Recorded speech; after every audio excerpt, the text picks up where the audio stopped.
Bismillahirrahmanirrahim. Assalamualaikum warahmatullahi wabarakatuh dan salam sejahtera.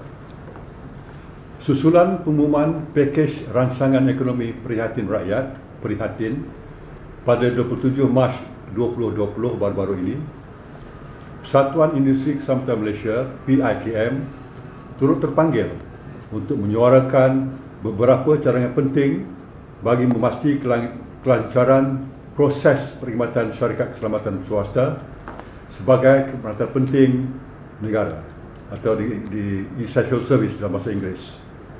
Alhamdulillah, kerajaan telah mengiktirafkan perkhidmatan kawalan keselamatan sebagai essential service atau perkhidmatan penting. Sebelum saya meneruskan, saya ingin bermula dengan menjelaskan kepada orang ramai dan tentunya kerajaan tentang peri pentingnya perkhidmatan keselamatan swasta. Dalam tempoh penularan pandemik COVID-19 dan sekatan pergerakan di bawah Perintah Kawalan Pergerakan, pekerja-pekerja penting yang tergolong di bawah perkhidmatan penting adalah pihak frontliner yang juga termasuk pengawal keselamatan swasta. Terdapat banyak sebab mengapa pegawai keselamatan swasta penting. Mereka membantu melindungi perniagaan, sekolah, bank dan tempat penting lain. Bukan sahaja mereka melindungi tempat, tetapi mereka juga melindungi nyawa dan berhadapan dengan risiko dijangkiti penyakit yang sedang menular sekarang.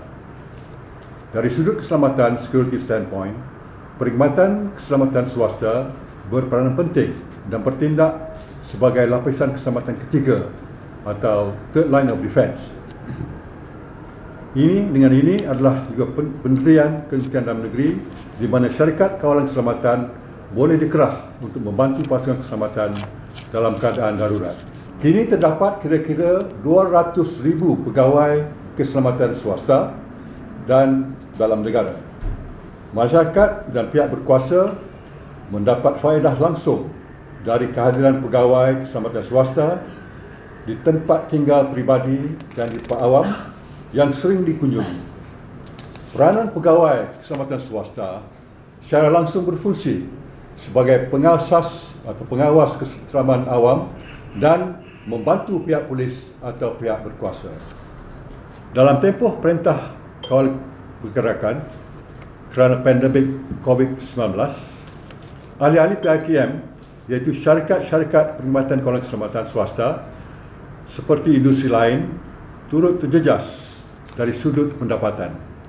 Oleh itu, PIKM mencadangkan kepada kerajaan beberapa aspek penting bagi membantu syarikat-syarikat keselamatan swasta. Pertama, pembayaran segera bagi tunggakan terdahulu dan semasa sepanjang perkhidmatan, selain memberi kelonggaran pergerakan kepada pihak pentadbiran pegawai bertanggungjawab untuk membuat pengesahan perkhidmatan.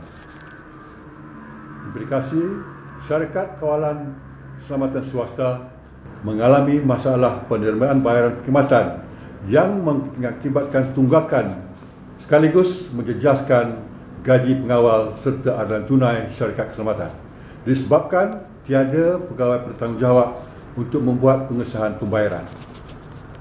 Kedua, pengecualian faedah tanpa segaran bagi semua kemudahan pinjaman bank serta kelonggaran pembayaran SST bagi industri keselamatan setiap 6 bulan sekali sehingga Mac 2021.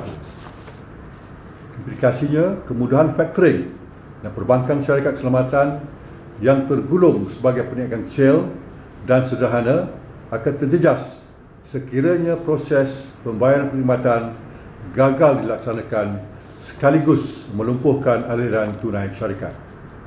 Ketiga, pembukuan kenaikan gaji minimum bagi tempoh 3 tahun akan datang atau lebih.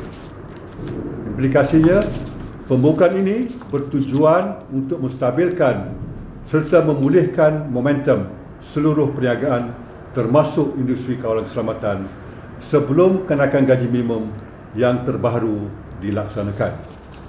Keempat, penambahan nilai program subsidi upah daripada RM600 bagi membantu majikan kekalkan pekerja. Implikasinya, program subsidi upah yang diumumkan Kementerian Sumber Manusia pada kadar RM600 adalah satu inisiatif yang baik. Namun, PIKM melihat kadar tersebut tidak mampu membantu majikan untuk mengekalkan pekerja disebabkan mereka masih tetap perlu membayar gaji pokok pengawal keselamatan 1,100 atau 1,200 termasuk EIS dan Perkeso meskipun jumlah kekuatan operasi pengawal telah dikurangkan. Hal ini mengundang masalah pada aliran tunai syarikat dalam usaha mengekalkan pekerja.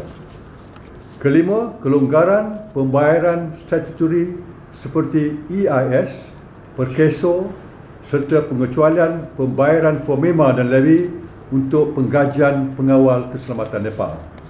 Implikasinya, hal ini bagi memberi peluang kepada majikan dalam menstabilkan aliran tunai setiap bulan sekaligus dapat membantu kerajaan menguruskan perbelanjaan dan peningkatan stimulasi ekonomi dalam negara.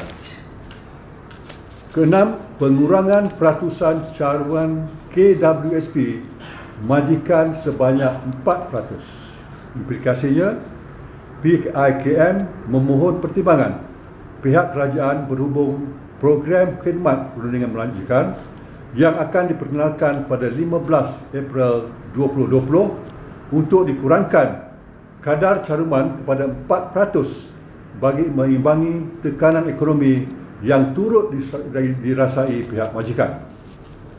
Ketujuh, tawaran pemansuhan bayaran penalti lewat bayar KWSP, SOKSO, Kastam dan LHDN bagi tunggakan semasa dan terdahulu. Implikasinya, kebanyakan penalti adalah disebabkan oleh kelewatan syarikat menerima pembayaran perkhidmatan daripada para pelanggan yang mengakibatkan aliran tunai syarikat terganggu. Sebarang tawaran pemansuhan sebelumnya dapat membantu kerajaan meningkatkan milikan tunai dan membantu menstabilkan penstrukturan semula syarikat. 8. Bantuan peralatan penting seperti topeng muka, hand sanitizer dan sarung tangan. Implikasinya, majikan terpaksa memperlukan kos pembelian peralatan tersebut kepada kira-kira 150,000 pengawal tempatan dan 30,000 pengawal Nepal. Peralatan tersebut boleh disalurkan secara percuma atau berbentuk imbuhan kepada syarikat. Cadangan yang terakhir, sungguh pun cadangan ini tiada kaitan langsung dengan perintah kawalan perjalanan, tapi ia menjadi isu pada industri keselamatan swasta, iaitu hapuskan lantikan terus pengawal keselamatan berkontrak atau Contract for Service. Implikasi, konsep latihan tersebut telah dilaksanakan oleh Jabatan Pendidikan Negeri Perlis bagi menjaga institusi pendidikan negeri di negeri tersebut. Namun dalam tempoh percubaan atau tempoh kecemasan wabak COVID-19, PIKM mendapati para pengawal tidak diselia dan tidak dipantau oleh mana-mana pegawai berwajib atau guru-guru. Hal ini secara tidak langsung mengundang risiko keselamatan pada industri pendidikan tersebut, sekaligus telah meminggirkan syarikat keselamatan swasta bertauliah di bawah PIKM atau KDM. Sebahagian besar ahli-ahli PIKM terdiri dari bekas pegawai tertinggi kerajaan, polis dan tentera. Kami adalah apolitical dan sentiasa bertindak mengikut lunas undang-undang tanpa menyelbahi mana-mana pihak tertentu. Kami sentiasa akur kepada kerajaan semasa. Akhir sekali, saya ingin mengucapkan terima kasih kepada semua pegawai keselamatan di lapangan atas ketanggupan menjalankan tugas dan tanggungjawab dengan gigih. Saya mendoakan keselamatan, kesihatan dan kesejahteraan anda di mana jua akan berada. Anggaplah ini sebagai ibadah agar diberkati dan dirahmati Allah Subhanahu Wa Taala. Sekian, terima kasih.